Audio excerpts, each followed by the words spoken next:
Hola, bienvenidos a Entre Semana, donde vemos temas relevantes a la luz de la palabra de Dios. Siguiendo con la temática familiar en nuestra serie Seamos Prácticos, abordaremos el triste tema de los hijos rebeldes. ¿Cuáles son los principios de acuerdo al carácter de Dios que la Biblia nos enseña? ¿Cuánta responsabilidad tienen los padres sobre las decisiones de sus hijos? Así que acompañemos a Alex y a Marcelo en un episodio más de esta serie, aquí Entre Semana. Seamos prácticos entre semana, ya varias semanas hablando de este tema.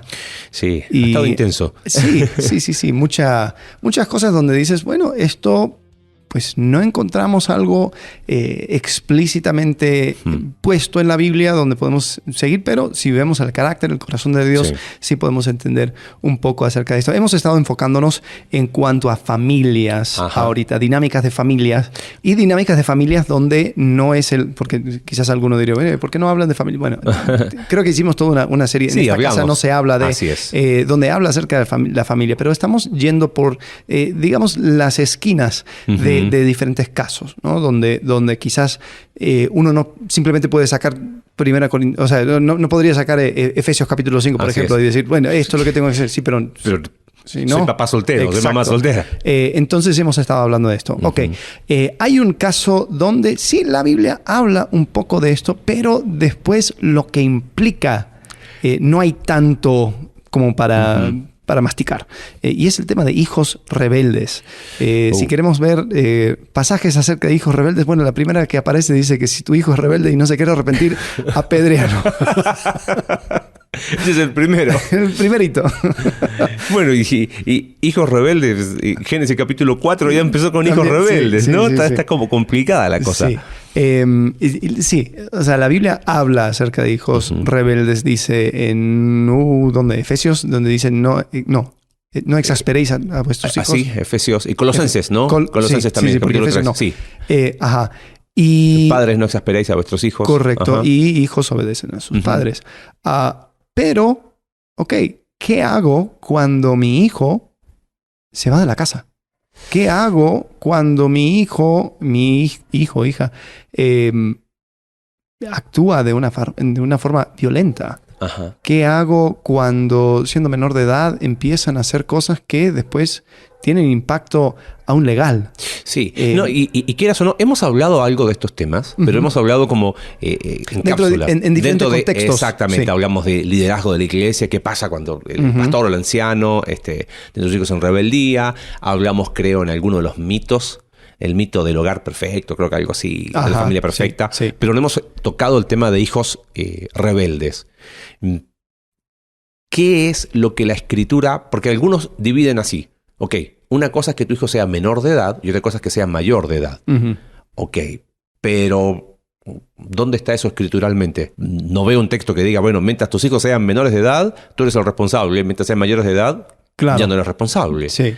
¿Qué es? Yo creo que quizás el primer aspecto en este sentido es el sentido de responsabilidad. Como padre, quizás lo que pasa es que mientras el hijo sea menor de edad, quizás tengo mayor influencia, tengo mayor oportunidad de, para usar una palabra bíblica, de estorbarle, de confrontarle, de corregirle, mientras sea menor de edad, que a medida que pasa el tiempo, eso ya no lo tengo. O sea, no es lo mismo corregir a un hijo de 2 años que corregir a un hijo de 16 años. Hay algunos que dicen, no, hay padres que disciplinan físicamente a sus hijos de 16, 17 años, porque dicen, está bajo el techo de mi casa. Yo no sé si como padre tendría la fuerza de enfrentar a un hijo de 16, 17 años. Hay padres que lo toman así, literalmente, está bajo el techo de mi casa y corrigen con vara a hijos de 16, 17 años. Porque están bajo el techo de su casa. Entonces, para ellos el punto en cuestión es, mientras estén bajo el techo de mi casa, yo soy responsable por sus decisiones. Personalmente, creo que no sé si en algún momento yo puedo ser responsable por las decisiones de otros. Yo soy responsable de lo que a mí me compete. En términos prácticos, mientras más pequeño el hijo, soy responsable de instruirle, de corregirle, de disciplinarle. Pero eso lo hablamos, no es garantía de. Pero creo que quizás el primer punto en cuanto a hijos rebeldes es los círculos de responsabilidad. ¿No? Sí. Como padres tenemos la responsabilidad ante Dios de criar a los hijos en la disciplina, como dice el libro, es Efesios, ahí, ¿no? Capítulo 6, ¿no? Criarlos en disciplina y amonestación del Señor. Esa es mi responsabilidad. Sí. ¿No? Sí, y Colosenses, como dijiste, ¿no? Capítulo 3, 20, hijos, obedecer a vuestros padres en todo, porque esto agrada al Señor. Padres, no exasperéis a vuestros hijos para que no se desalienten. Yo creo que eso también. Y como dijiste, ¿no? O sea, yo creo que esa es la responsabilidad de un padre. Hacer todo lo que tiene en su mano para hacer, pero no ir más allá pensando de que yo soy responsable por la decisión de la persona. Ahora, yo creo que eso de no exasperar e instruir también, porque muchas veces esa rebeldía que sale... No existe en un vacío. No, exactamente. O sea, es dentro de un contexto. Habían prácticas, habían cosas, habían situaciones que quizás se fueron dando donde, o sea, fue el ambiente perfecto para que esa rebeldía vaya naciendo. Bueno, entonces, siendo práctico, si esta serie se llama Seamos Prácticos, mientras más pequeño el hijo, diríamos, la mano se carga más a los padres en el sentido de corrección, de instrucción, de poner límites sanos.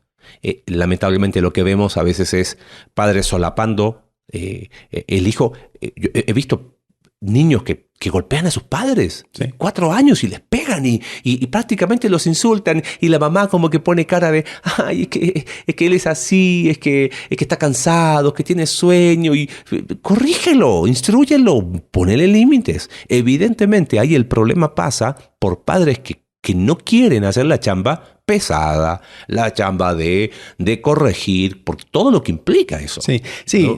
O sea, yo tengo 2 hijos, uno de 3 y medio y otro de 1 año y medio, y hay veces donde sí tengo que decir, wow, ok, tengo que hacer de esto un tema mayor, aunque la verdad a mí no me importa mucho. Me dijo, qué sé yo, papá, tú eres malo.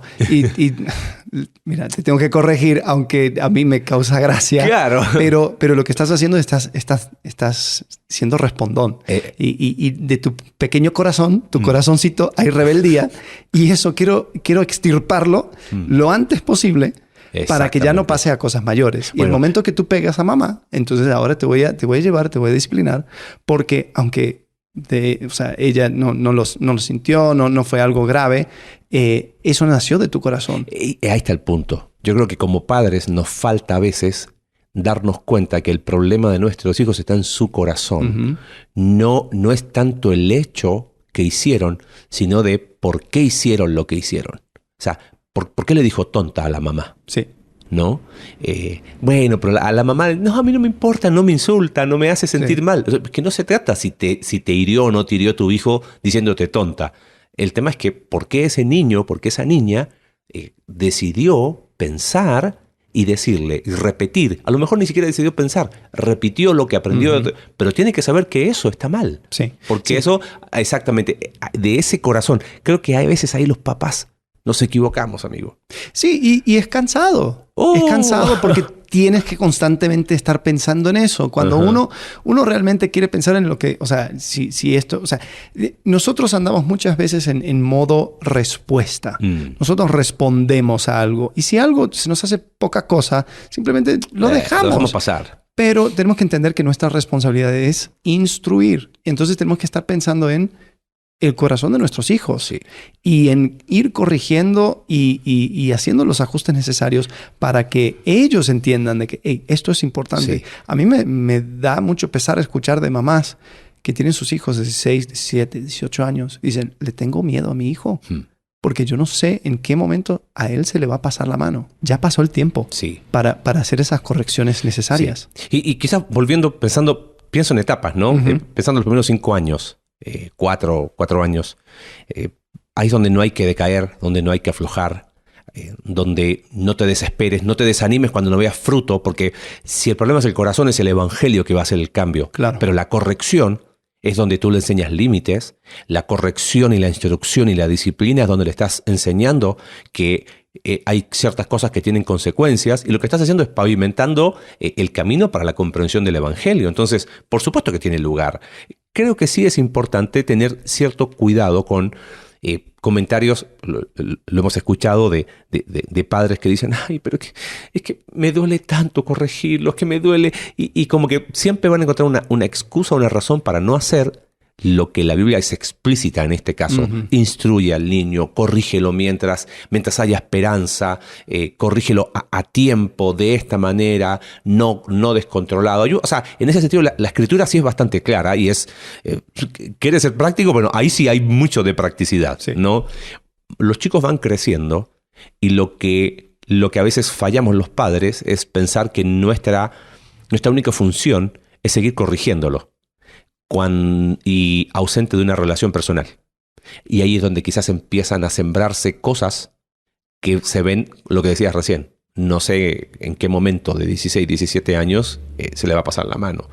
Es quizás porque, no estoy siendo simplista, pero quizás se empezó a hacer una relación de yo soy quien te corrige, yo soy quien te dice qué hacer, pero no hay una relación personal, papá, hijo, papá, hija, mamá, hijo, mamá, hija, donde una relación sobre la base de la confianza se va construyendo juntos.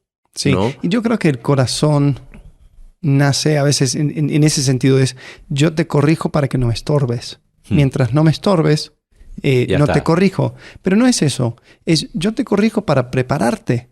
Y a la medida que vas creciendo, quizás hay esa etapa temprana donde yo te corrijo y no doy mayor explicación. Simplemente eso no se hace y punto. Pero ya a la medida que van creciendo esto no se hace y no se hace por esto.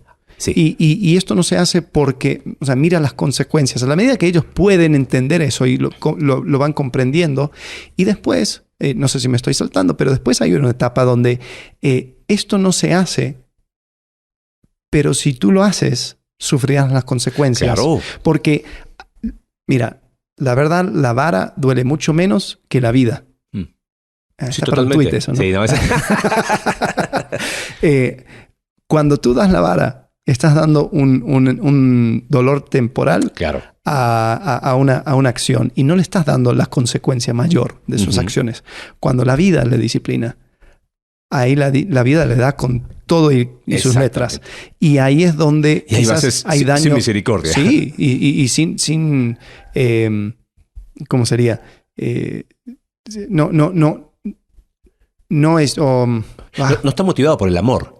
No está motivado por el amor y viene con toda su fuerza. Claro. O sea, no se contiene, no se retiene. Bueno, mira, esto es suficiente. No, es la consecuencia, y punto. Entonces, es importante ir disciplinando, corrigiendo para ese momento, cuando se enfrente con la vida. Entonces, mira, yo te lo di en un dosis menor para que tú reacciones. Pero va a llegar un punto donde... y yo creo que a la medida que van creciendo, le vas permitiendo que la vida sea más ese instrumento de corrección. Sí. Papá, mamá, mira, yo quiero hacer... Y son los padres los que tienen que saber medir, ¿no? O sea, no es una de esas cosas donde le vas a exponer una cosa donde dices, mira, yo creo que esto, tiene esta consecuencia, pero esta consecuencia puede ser de por vida. Claro. Entonces, pues, a ver cómo te va. No. Sí. Entiendo el punto. Ahora, los chicos empiezan a crecer. Y cuando tenían 3 años, tú le decías no, porque papá dice que no, pero no es suficiente cuando tienen 7 años. Sí. Porque pensando, si el episodio de hoy se trata de hijos rebeldes, algo que he escuchado mucho de papás y de mamás, es que está en la adolescencia y está rebelde porque es como que se asume que los chicos llegan a la edad de 11 años y se ponen, cambian como que se les levanta el switch de rebeldía. Personalmente, yo no estoy de acuerdo con eso. No, ni yo. Primero, son rebeldes desde que nacieron. O sea, ¿por qué te sorprende ahora que son más rebeldes? Sí. Y para mí el punto es a esa edad tienen preguntas que antes no tenían. Han sido expuestos a información que antes no sabían. Entonces, ya las explicaciones de papá y mamá no son suficientes. Entonces, el hijo viene y pregunta, ¿pero por qué? Y a veces el papá se ve como, ¡hey, no seas insolente! espérate, te está preguntando. A lo mejor no lo preguntó de la mejor manera, porque viste que a esa edad es como que, el papá tonto quiere ser cuate del hijo, y no somos cuates, ¿no? Pero bueno, el hijo... Y además, a esa edad, como dije, ahora te estorba. Claro. Esa rebeldía. Antes era gracioso. Ajá. Ahora, o sea, antes él se iba corriendo y cuando tú le llamabas y lo podías cachar. Ahora se va corriendo y ya no le puedes cachar. Claro. Ya tiene 8 años. Exactamente. Ya se fue. Y empieza en una etapa en la preadolescencia, en la adolescencia, de cuestionar. Pero eso es más que esperable si en la escuela le han enseñado que no todo es porque sí, que tiene que cuestionar, que haga preguntas y esperas que en el hogar no te las haga. Entonces, más bien yo lo veo como esa etapa de oportunidad, como dice Paul Tripp, donde el hijo está haciendo las preguntas esenciales de la vida. Sí.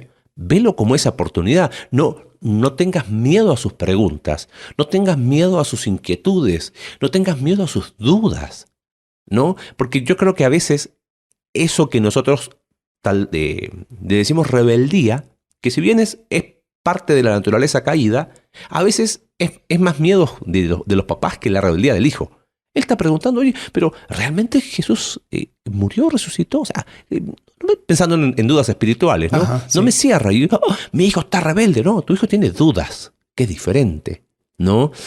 O viene el hijo y quiero tener novia. ¡Ay, el papá se espanta! No, a lo mejor averigua y todos sus pares tienen novia. Si tú le dices no, ¿por qué no? Ahí es donde yo creo que los padres estamos fomentando a la rebeldía natural del hijo, más rebeldía. Sí, les estás exasperando. Exactamente. Y eso es lo que la Escritura dice, no. Sí. Y eso iría en contra del carácter de Dios. Volviendo al punto, no ves al padre perfecto exasperando a los hijos. Sí. Ahora, ¿cómo haces cuando sí es rebeldía con todos sus colores? Sí. O sea, ¿de qué forma? Entonces ahora Taco tiene 14, 15, 16 años, me insulta, se quiere ir, o sea, siempre tengo ese temor de que esta noche va a ser la noche donde me llama la policía para decir, recoge a su hijo. O sea, ¿qué sucede en ese contexto? No sé, me encantaría decirte, mira, la Biblia dice, o no lo sé. Creo que cada caso es particular. Hay padres que son, no te gusta, ahí está la puerta. Y el niño tiene 15 años y se fue. Y a lo mejor el niño lo que tenía era dudas y tenía inquietudes muy honestas. Ahora, a veces a los 15 años deciden irse. Yo no les abrí la puerta como papá. Ellos deciden, ¿sabes qué, papá? Me voy y se van. Por eso te digo, cada caso es particular. Sí considero que es importante que llegue un momento en que uno como papá tiene que enfrentarlo a la realidad de que no se está rebelando contra las reglas de casa, sino que está yendo en contra de la autoridad de Dios. Ahora, ir en contra de la autoridad de Dios no es simplemente lo que yo creo, lo que la Escritura dice claramente. Volviendo al punto inicial de este episodio. Si no conozco carácter de Dios, claro, estamos mal. Porque sí tenemos que tener las manos abiertas al decir, así como nosotros decimos muchas veces, esa rebeldía viene a causa de cosas que sucedieron en el pasado y comportamiento de los mismos padres.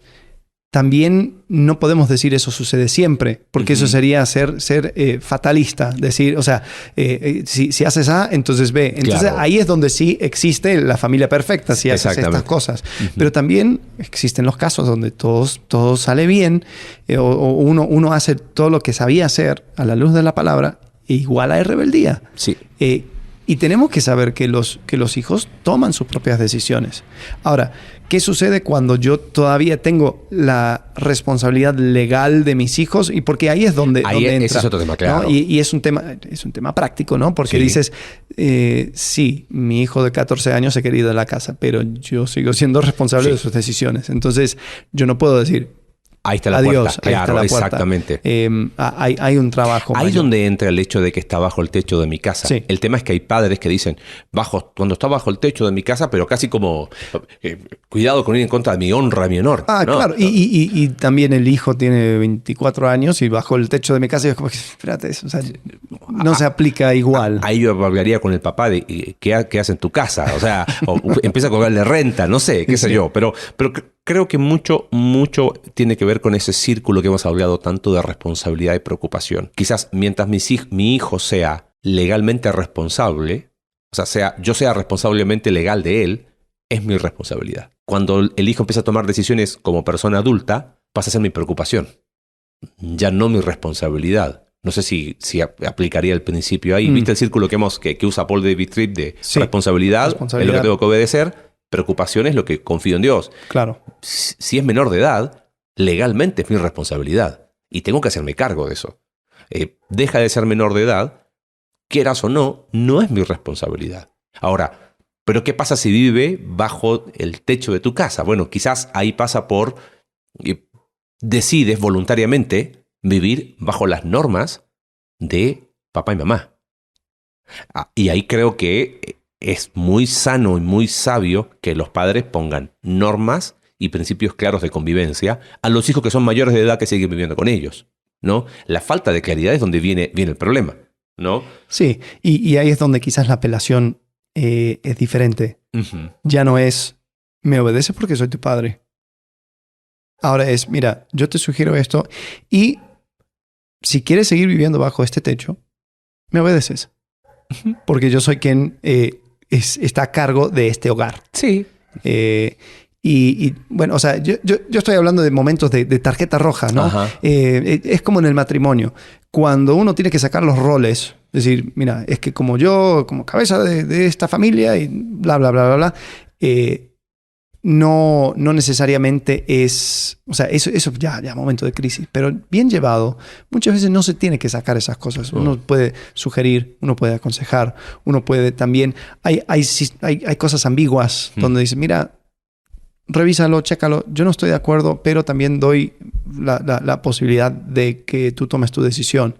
Yo creo que ahí es donde sí, a la medida que van creciendo hay mucho más juego, ¿no?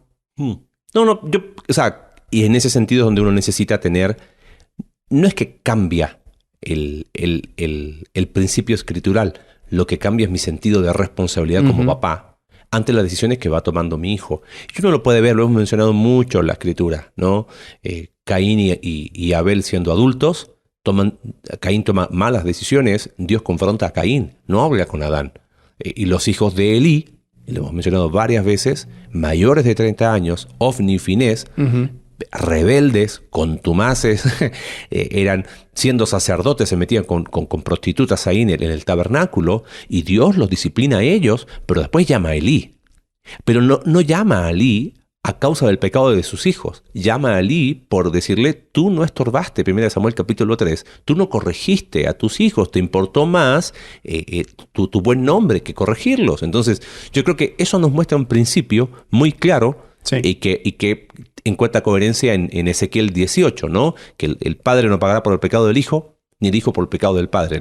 El alma que pecare, esa morirá. O sea, eso es otra vez sentido de responsabilidad. Creo que ante los hijos rebeldes uno tiene que preguntarse, como papá, si cumplió la responsabilidad de acuerdo a la etapa de vida del hijo. Sí, y creo que tocas un buen punto, en el sentido de que hay responsabilidades que uno tiene, incluso siendo líder, incluso teniendo una posición dentro de, en aquel momento fue el tabernáculo, hoy sería la iglesia cuando habla acerca de... En Tito capítulo 1, ¿no? Ajá, ¿es para diáconos y ancianos o solamente para ancianos? Creo que ancianos, dice aquí, ancianos de la iglesia de acuerdo con las instrucciones, el anciano debe ser intachable, esposo de una sola mujer, sus hijos deben ser creyentes, libres de sospecha de libertinaje o desobediencia. Interesante. Sí, yo creo que si los hijos son mayor de edad, la responsabilidad, como dijiste, ya no pasa a las decisiones de ellos, pero sí tienes control ahí a quien es parte de tu hogar.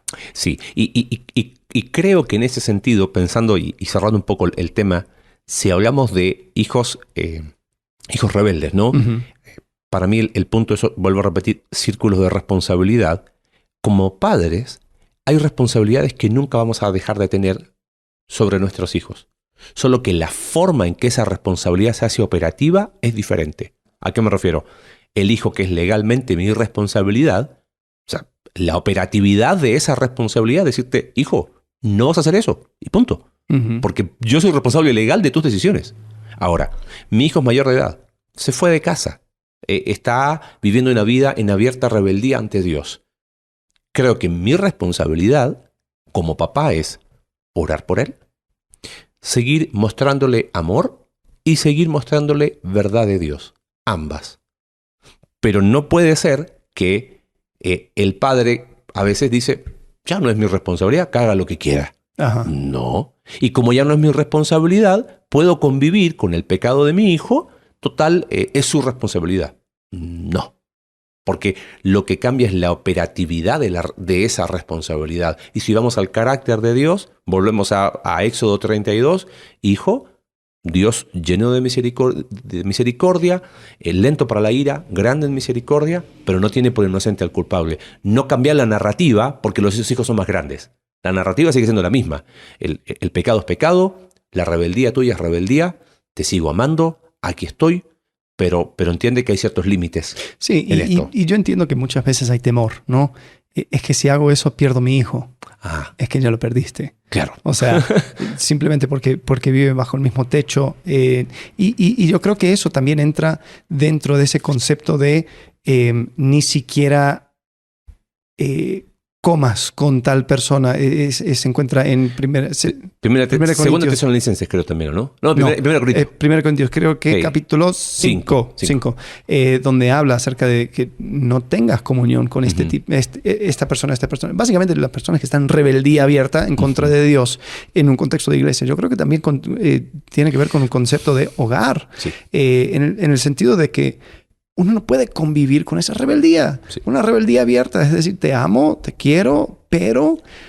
Ojo, estamos hablando de rebeldía abierta. Estamos hablando de que a lo mejor tomó una mala decisión. Sí, no. Estamos hablando de vivir abiertamente en contra de lo que Dios en su palabra dice. Sí. Ese es tema interesante. Quizás dará para otro episodio en otra serie. Y una persona que está tomando malas decisiones, o sea, uno le ama y trata de aconsejarle y trata de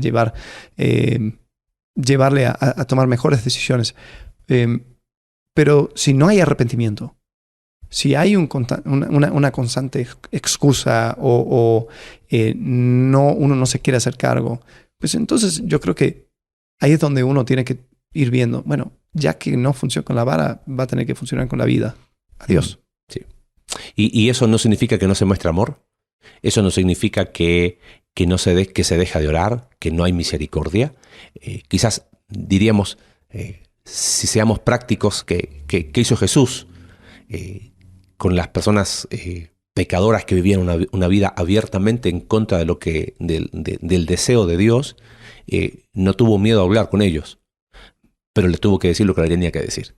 Y pienso en Juan capítulo 4, que él hizo lo que nadie se animaba a hacer, hablar con una mujer de dudosa procedencia moral, samaritana, pero él se sentó a hablar con ella. Y lo hizo con una delicadeza. Hoy que hablamos tanto de ¿cómo se llama?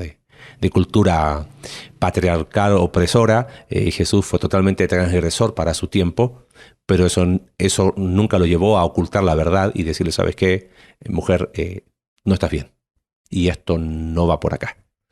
Creo que esa es, si queremos ser prácticos y tenemos ahí al teólogo práctico por excelencia, ahí hay un buen ejemplo. ¿Duele? Por supuesto que duele, porque uno jamás va a querer ver a sus hijos viviendo una vida abiertamente en rebeldía ante Dios, porque sabemos las consecuencias que eso trae.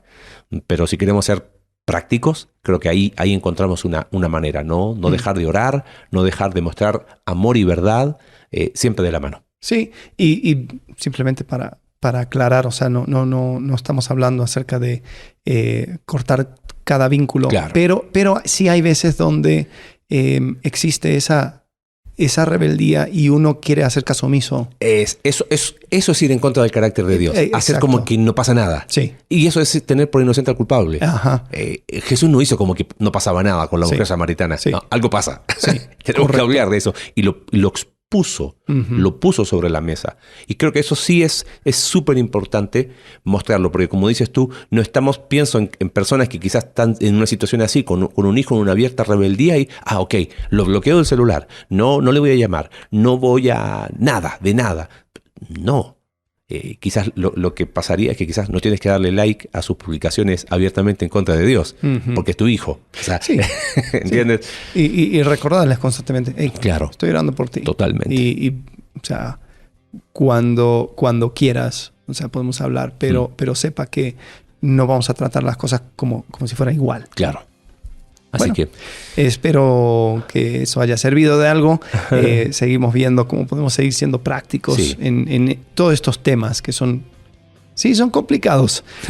Y no siempre va de una dirección u otra. O sea, quizás si una persona llega y dice, mira, este es mi caso, quizás el consejo va a ser un poco diferente. O sea, nosotros simplemente podemos ir trabajando sobre supuestos. Y hablamos generalidades, sabiendo que cada caso es particular. Escríbenos, entre semana se ve. Estamos para poder servirte y acompañarte en lo que podamos.